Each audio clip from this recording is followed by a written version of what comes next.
Pez candies, you know, the little Pez dispensers, were intended to help people keep from smoking.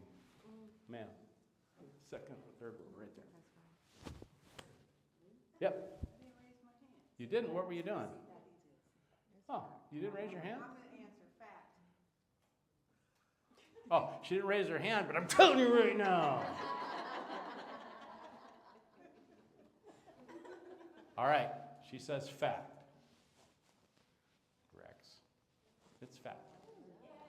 And that's actually it right there. That's the original Pez dispenser, and they had equivalent to like a nicotine kind of candy, and it didn't go over very well. So they said, crap, now we got all this stuff, what are we going to do? So they took and created, don't look yet, you're not a rule follower.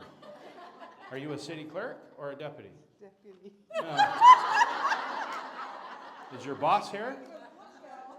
No? Well, then we won't tell anybody. She didn't raise her hand. No, she didn't do any of the rules. Yeah, no. She's sitting there back there and watch this, fat boy. Yeah. What do you have there? I have a tape measure. A tape measure. Let me think here. Let me tell you about a tape measure.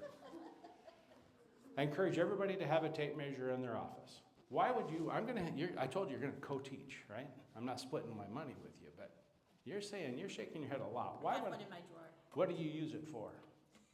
Honestly, No, lie to me.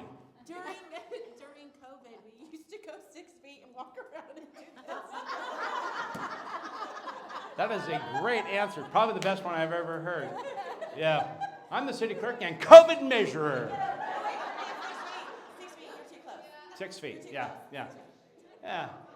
It was a lot of fun. I bet it was. So, if we have another pandemic, you need to have a in your deal. Let me borrow that for 30 seconds. I'll give it back to you. That's actually very useful. That was one of the good gifts in there.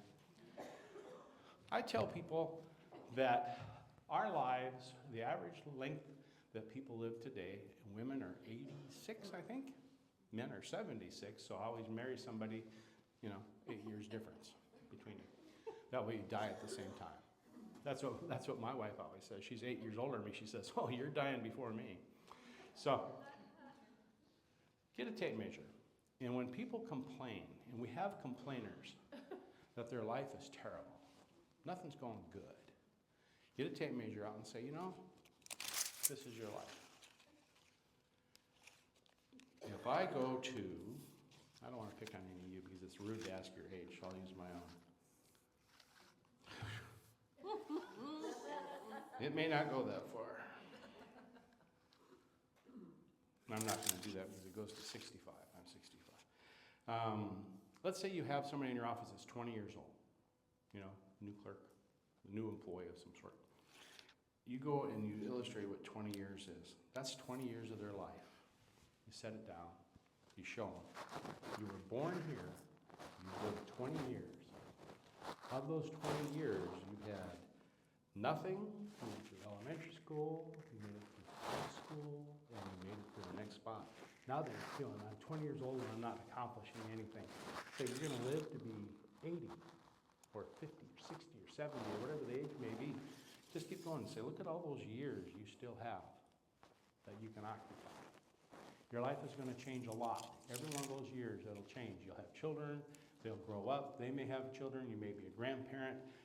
You will have houses. You will have sold houses. You will have happiness. You'll have some unhappy times. But it keeps going. So don't let them dwell on just a little bit. And I actually learned this from a police academy guy. We had somebody in our police academy that wasn't making it. And she said that I'm not going to be able to make it. And I watched this older cop say, this academy is 6 months long. That's that much on the ruler, just a titch. You can make that because you're going to have a career that's 20 years long because of what you do today. So I just have this in your drawer, one to make sure you're 6 feet apart. And the other is just to illustrate that time goes by and it continues. All right?